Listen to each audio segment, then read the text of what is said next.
On November 23, 1864, in County Galway, a farmer was plowing frozen ground near the village of Spittle when his blade hit something buried. It was not a rock. The soil broke away to reveal a cloth bundle placed there on purpose. Inside were the remains of 23-year-old Ellen Murphy, hidden there 3 months after she supposedly went missing from her brother's home. But Ellen never left that cottage. She died inside it, and her brother Richard had been there the entire time. He watched events unfold, planned what to do, and waited for the moment he thought he could handle the aftermath. What happened in that house was far worse than anything the community could have believed. Before sharing how Richard Murphy covered up his sister's fate, the channel invites viewers to subscribe and join a growing group of people interested in uncovering stories that history often leaves buried. Viewers are also encouraged to comment where they are watching from.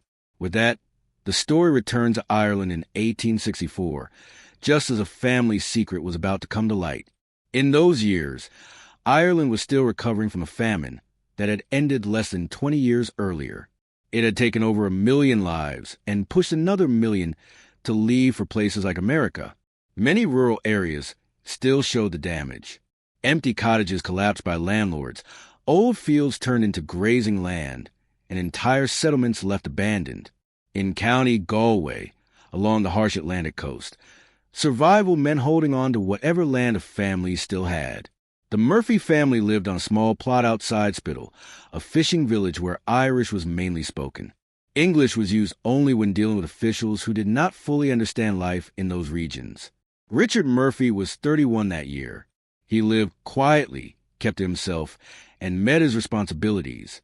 Neighbors remembered him as a man who went to church each week, paid rent when due, and helped during harvest.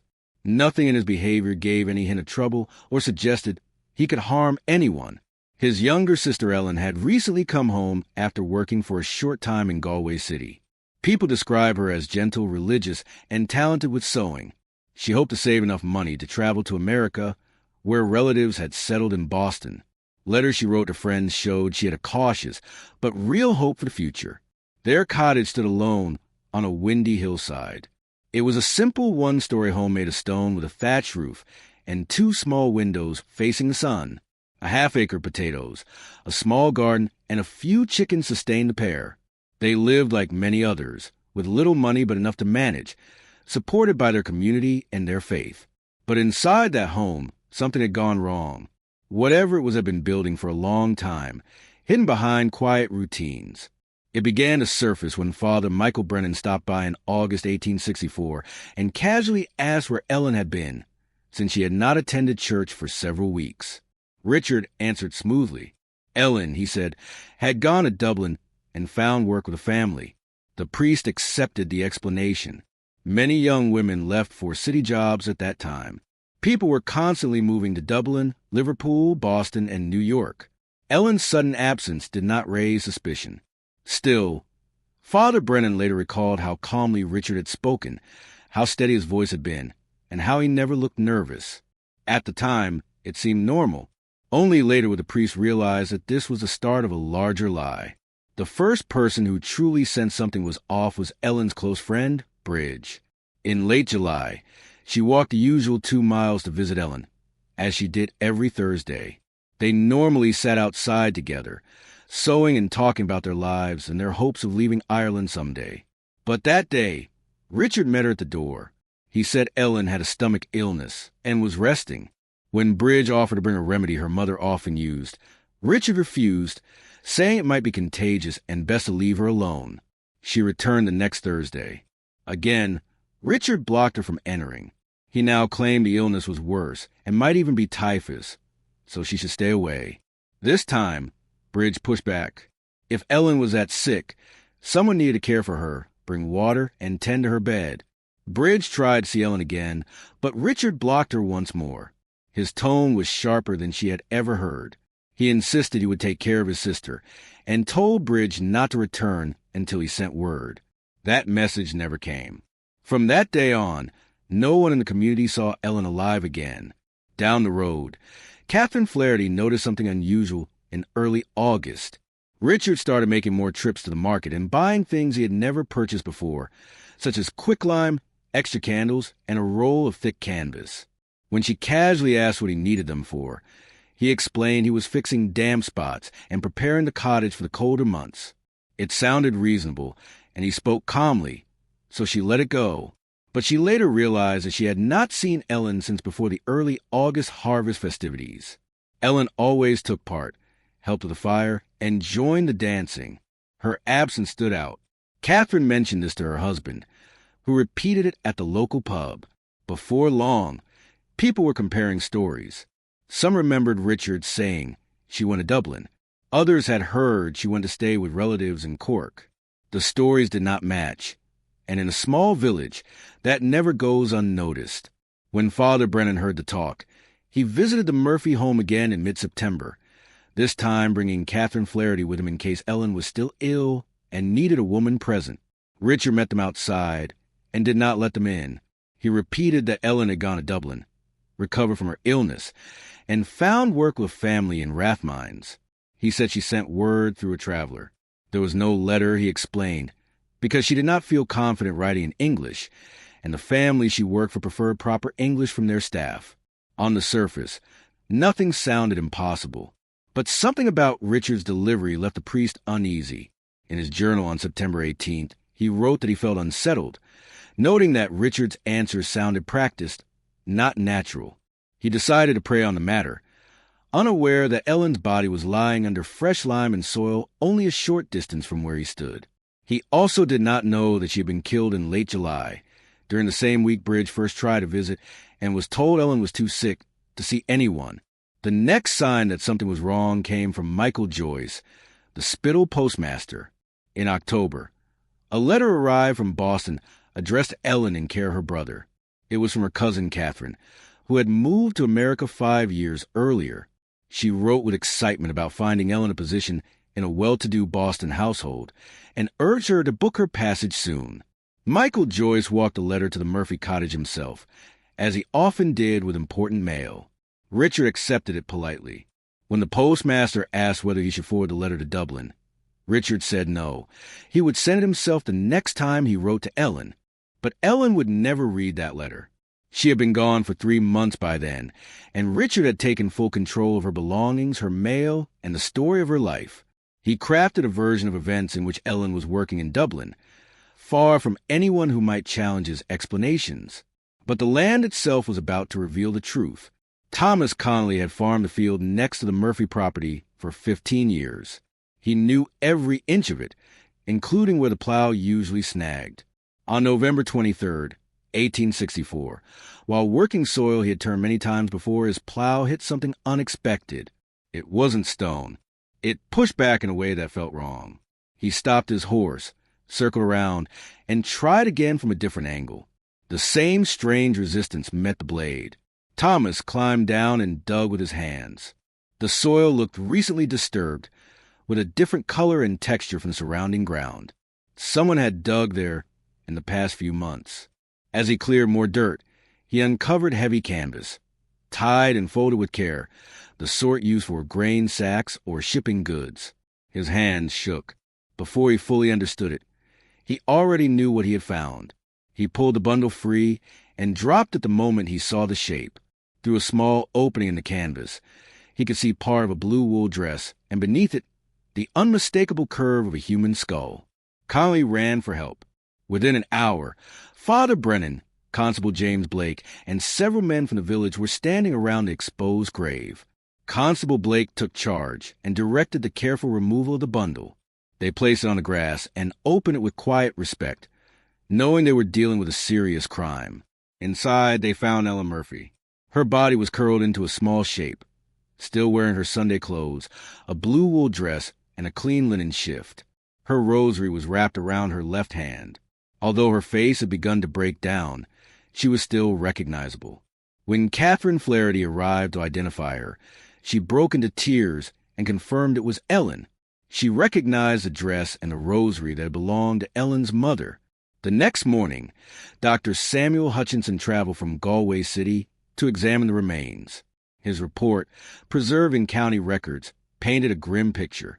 Ellen had suffered a strong blow to the back of her head from a solid object, Marks on her neck showed she had been choked, although the doctor could not determine whether that happened before or after her death. Her hands showed no sign of trying to fight back. He concluded she had been struck from behind and likely never saw it coming. He also noted that whoever buried her had cleaned her body, dressed her in fresh clothes, and placed her hands as if in prayer. It appeared the person had spent time with the body after she died, either out of regret or in an effort to make her death seem peaceful.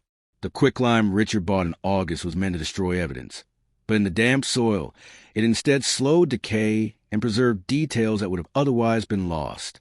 The very thing he used to hide the truth helped reveal it. Constable Blake, joined by Father Brennan and several villagers, went straight to the Murphy cottage. They found Richard preparing his evening meal. When they told him his sister's body had been found, he showed no surprise at all. He simply said, "I knew this day would come." News of the arrest spread quickly. This was not a conflict between strangers or a fight over property. It was a brother taking the life of his own sister inside their shared home. The community was shaken. It violated every value tied to family loyalty and the duties people held toward one another. Richard was taken to Galway jail to wait for trial. For 3 days he barely spoke, except to ask for a priest. When Father Brennan visited, hoping for an explanation, Richard gave a full confession. He said he was no longer able to pretend that Ellen was alive and living in Dublin. He told the story calmly, and the priest wrote it down that same night. According to Richard, the killing happened on Tuesday, July 26, 1864. The two had argued about money. Ellen wanted to use her savings from working in Galway City to travel to America. Richard believed the money belonged to the household. He felt her plan to leave was a rejection of the family. Their argument grew heated. Ellen told him she intended to go with or without his approval. Richard said she spoke words that hurt him deeply, though he never repeated exactly what she said. He claimed something inside him went dark. He picked up a turf spade, a heavy tool used for cutting peat, and hit her on the back of the head as she turned away. She fell instantly. He watched her die and said he felt nothing. No fear, no anger, just emptiness. Afterward, he focused on what he called the practical steps. He waited until nightfall, carried her body to the edge of the field, dug a grave by moonlight, and wrapped her in the canvas he had purchased weeks earlier. Although the timing suggested planning, Richard insisted he only used what he already had. The next morning, Richard cleaned the cottage. He scrubbed the blood from the floor, burned Ellen's bedding and belongings, and began building the story of her supposed departure. He even practiced his explanations in front of a small mirror he kept hidden in the shed, rehearsing how he would speak and how he would look. When Bridge first came by, he was fully prepared. For nearly 4 months, Richard lived alone in that cottage. He slept in the same room where Ellen had died, ate at the same table, and prayed with the same rosary that had belonged to their mother. He went to church each week, greeted neighbors, and took part in village events. On the outside, he acted as he always had. Inside, he felt empty, moving through his days like a person going through the motions without emotion. Richard Murphy's trial opened in Galway on January 16, 1865. The courthouse was filled to overflowing, with people crowded in the halls and gathering outside. To many, this was more than a legal case. It felt like a reckoning with something dark that had existed among them, without anyone realizing it. The prosecution, led by Crown Counsel Jonathan Whiteside, presented a clear case. They had Ellen's body. They had the grave. They had Richard's confession, which Father Brennan shared only after receiving special permission from the bishop because of the seriousness of the crime. Merchants testified about selling Richard the lime and canvas. Bridge described being turned away each time she tried to visit. The postmaster explained how Richard had taken the Boston letter intended for Ellen. Richard's court-appointed defense argued that he had suffered a sudden break brought on by poverty, loneliness, and stress. They pointed to his spotless reputation, steady church attendance, and his history as a quiet, responsible man. The jury deliberated for less than 2 hours. They returned a verdict of guilty. Judge Andrew Merrow spoke directly to Richard as he delivered the sentence. He said Richard had committed an act so serious and so against the basic ties of family and faith that society had no choice but to separate him from it forever. The judge noted that Richard had not only taken his sister's life, but had also lied with ease afterward, appearing at the very gatherings meant to reinforce community trust. He said Richard was dangerous not because he was openly violent, but because he hid his actions so well. The judge sentenced him to death by hanging. The execution took place at Galway Jail on March 3, 1865, before a crowd of several hundred. Father Brennan attended and gave him last rites. According to the prison chaplain, Richard's final words were, "I am sorry for what I have done. I am sorry I was caught." The difference between being sorry for the act and being sorry for being discovered disturbed everyone who heard it. The case left a lasting mark on Irish legal and social history. It brought attention to how vulnerable women could be in isolated rural areas where family authority sometimes went unquestioned. Ellen vanished for months before her absence drew real concern. People accepted Richard's explanations because they matched familiar patterns. Young women often left for cities or emigrated, and sometimes communication stopped. The case led to discussions in Dublin about the need for clearer procedures when someone disappeared. Several legal scholars noted that Richard might have continued his deception indefinitely if the grave had not been found by chance. Ellen could have simply disappeared from official records with no one holding her accountable.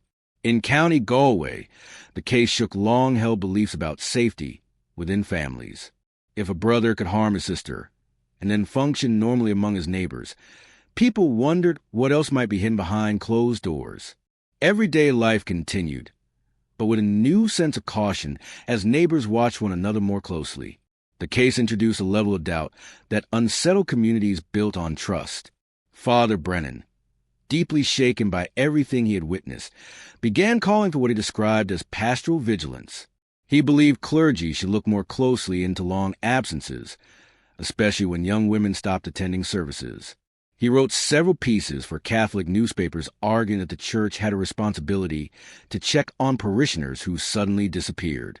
His ideas faced pushback from church leaders who felt it stepped too far into private family matters, but many rural priests quietly began keeping better records of who came and went. The Murphy case also tapped into broader Victorian worries about rural Irish communities. British newspapers covered the trial in detail, often portraying it as proof of what they called backward behavior among poor Irish Catholics. The Times of London even used the case to argue that Ireland still needed strong English supervision. These claims angered Irish nationalists, who pointed out that terrible crimes happen everywhere, and that turning this tragedy into political fuel was wrong. More constructively, the case influenced the growth of forensic work in Ireland. Dr. Hutchinson's autopsy report was later used as a teaching example at the Royal College of Surgeons in Dublin. His observations on soil conditions and decomposition rates helped shape how later examiners approached similar cases. His work was referenced in several murder trials before 1900 and helped establish how circumstantial evidence and post-mortem findings could be used in court. The case also sparked conversations about violence against women within families, a subject Victorian society rarely addressed openly. Early women's rights advocates in Dublin used Ellen's story to argue for legal protections that would give women more control over their own earnings and property. They pointed out that Ellen's lack of legal rights made her vulnerable. Her brother claimed authority over the money she earned, and society largely supported him. After Richard's execution, the Murphy cottage was left empty. No one wanted to live there. Within 10 years, the roof collapsed and the stones were slowly taken for other buildings. By 1900, only the outline of the foundation remained, covered by overgrowth. Locals avoided the site, believing the ground held a dark memory. Ellen was reburied in the cemetery at St. Enda's, on ground blessed by the church. A simple marker paid for by local donations reads, Ellen Murphy, 1841 to 1864. Taken too soon. Rest in peace. More than 300 people attended the burial, far more than had noticed she was missing during her life. What leads a brother to take the life of his sister? Was Richard hiding something all along, or did something in that small cottage, that argument about money and freedom, push him into an act even he did not expect from himself? These questions linger because they make us look at our assumptions about family, about safety, and about the faces people show the world. Richard Murphy was not known for violent behavior. He went to church, paid his bills, and helped with community work. Yet when Ellen tried to claim her own future, something in him chose control instead of acceptance. We want wrongdoing to be easy to spot, to come from people who look threatening. Richard Murphy showed that sometimes it doesn't. Was this something he planned, suggested by his earlier purchase of canvas? Or was it a sudden burst of anger followed by months spent hiding the truth? Share your thoughts in the comments. If you believe Ellen's story should be remembered, share this video so others can learn what happened in that quiet Galway cottage in 1864. Subscribe to Sermons of Silence for more forgotten pieces of Irish history. The stories that shape communities, change laws, and reveal the darkness that can exist in ordinary lives. Turn on notifications so you don't miss the next upload. Ellen Murphy hoped for a new life in America. She hoped for something beyond that windy hillside. Instead, she rests there, a reminder of the price some women paid for daring to dream. The story of Ellen Murphy does not end with a verdict or the public reaction, or even the lessons written into court records and newspapers.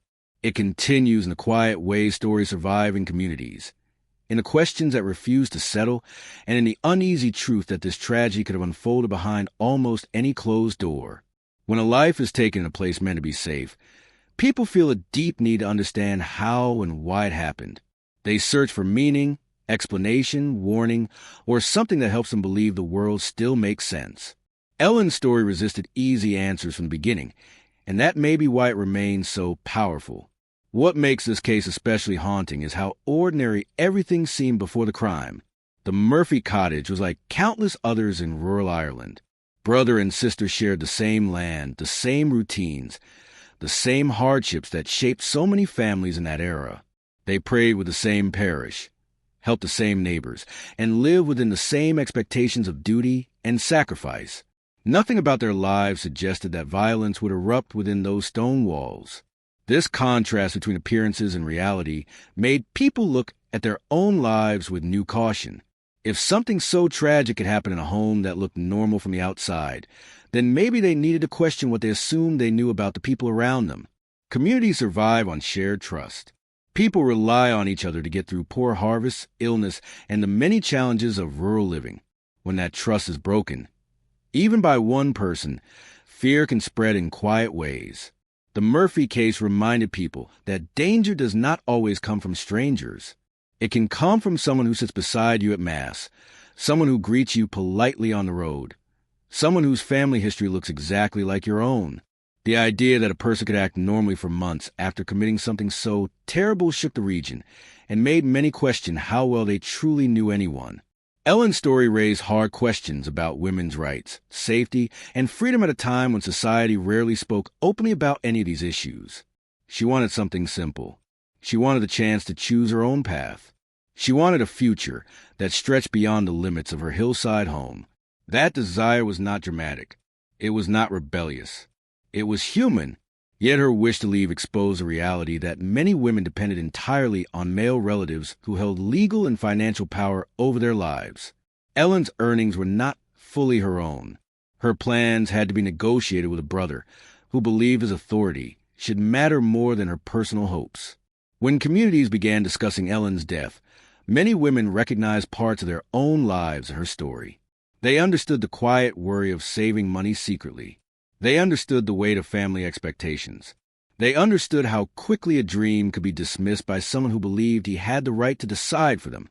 Ellen's fate became a point of discussion among early women's advocates who were pushing for property rights, education, fair wages, and the simple dignity of being able to make decisions about their own futures. Her story helped show why those reforms mattered. The case also forced church leaders, law officials, and local authorities to rethink how missing people were treated. Before this tragedy, a young woman who left home was often assumed to have moved for work or travel, especially in the years after famine, when so many people left rural areas. In some ways, this was understandable. Families were scattered. Letters were delayed or lost. But Ellen's disappearance revealed the risk of assuming too much. It showed how easily someone could vanish without anyone raising questions. This realization led to calls for more careful record-keeping, closer attention from clergy, and a stronger sense of responsibility within the community when someone's routine suddenly changed. Ellen's story pushed people to think not only about violence, but about who gets listened to and who does not. Bridge had sensed something was wrong long before the truth came out. She knew Ellen, knew her habits, and knew something did not add up. Yet her concerns were brushed aside because Richard's explanations sounded acceptable within the social norms of the time. Her persistence, combined with Mrs. Flaherty's questions and Father Brennan's unease, played a meaningful role in keeping attention on the situation. Their instincts mattered. Their concerns mattered. They showed that a community is strongest, not only when people trust each other, but when they feel safe raising concerns without fear of being dismissed. Today, Ellen Murphy's story stands as a warning and a reminder. It warns us about the danger of silence, the cost of unchecked authority, and the harm that can grow in places where people assume that family loyalty is always safe. It also reminds us of the importance of paying attention, asking questions, and caring about the people whose lives may not always be visible. The fact that more people attended her reburial than ever noticed her absence during her life says something profound about community responsibility. People came to honor her memory, but they also came because they felt the weight of having overlooked her disappearance for too long. Ellen wanted control over her future, but that hope was taken from her. Remembering her honors her life and reminds us to protect the rights and dreams of those who cannot.